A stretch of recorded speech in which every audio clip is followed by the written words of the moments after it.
अब कहिले फेरि कहिले भाइरल हुने अरे हेर ब्रो होइन कोभिड कहिले थियो यो नि मलाई याद छैन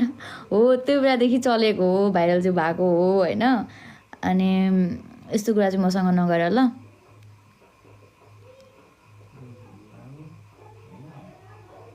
अब तिमीहरूले भिडियो हेर्दैन थियो अब आउनु त आउँथ्यो नि तिमीहरूको फर पेजमा म पहिला म क्लियर गरिदिन्छु ल म पहिला नाचेर पनि हाल्दैन थियो होइन जुन तिमीहरूले भन्छ नि के भन्छ यो बडी सो अफ गरेर यस्तो यस्तो यस्तो भएको एन्ड देन पहिलाको कुरा मैले पहिला आफ्नो मेरो भोइसमा भोइसमा म लाइनहरू भन्थेँ कि हो त्यो बेला नि मिलियन जान्थ्यो मेरो भ्युज बुझ्यौ नि अनि त्यहाँदेखि मैले के भन्छ गेन गरेको फलोवर्स ठिक छ मैले बिस्तारै म नाच्न पहिला पनि नाच्थेँ छोटो कपडा पहिलादेखि लगाउँथेँ तर म सोसियल मिडियामा पोस्ट गर्दैन थिएँ अनि जबदेखि मैले पोस्ट गर्नु थालेँ त्यहाँपछि लाइक हुन्छ नि नेगेटिभ कमेन्टहरू आउनु थालेको मेरो भिडियोमा म बाल्दिन्थेन सित बुझ्यो नि अनि यस्तो हो अब अघि मैले एउटा कमेन्ट देखेको थिएँ मेरो के भन्छ मेरो मम्मी र मेरो भिडियो हालेको थिएँ नि त अनि एउटा केटीले चाहिँ उसको प्रोफाइल उयो छ के भन्छ प्राइभेट छ उसको अकाउन्ट अनि हेट गरेर भनेको होइन तर मेरो मम्मीले यस्तो गरेको थाहा पाउँदाखेरि त मलाई काटेर गाड्नु हुन्थ्यो अरे कि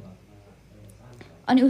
मैले उसलाई रिप्लाई गरेको छुइनँ अरू मान्छेले उसलाई रिप्लाई गरेको छ अनि ऊ त्यहाँनिर वार पर्दैछ क्या वार हुन्छ अनि यत्रो कमेन्टहरू छोड्दैछ क्या उसको क्यारेक्टरको ऊ राम्रो छ भनेर यति कुरा भन्न चाहन्छु होइन यदि तिमी आफ्नो ठाउँमा तिमी सही छौ भने होइन तिमीलाई प्रुफ गरिराख्न जरुरत छैन कि त्यति भन्छु उसलाई पनि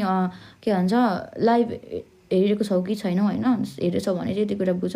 तिमीले प्रुफ गर्नु जरुरी छैन कि अब मेरो ठिक छ अब तिमीले मलाई नराम्रो कमेन्ट गर्यौ होइन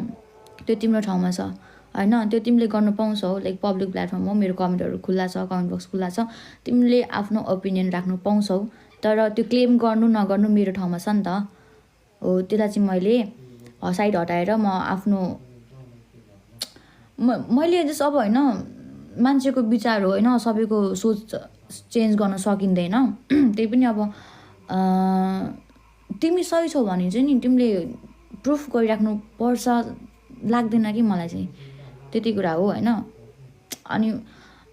यति कमेन्ट देखाएको थियो कि म सक भयो हो पढेर ऊ राम्रो छ भन्दा ठिक छ के गर्ने मान्छेलाई किन देखाउनु पऱ्यो म यस्तो छु साबित गर्नु पऱ्यो र लाइक पिक्मी टाइपको एनर्जी क्या मैले त्यहाँ देखेँ होइन सो त्यस्तो चाहिँ हुँदैन केटीहरू है मन पर्दैन भने मन पर्दैन बाल भएन मतलब भएन मन नपराउनु पाउँछ म मन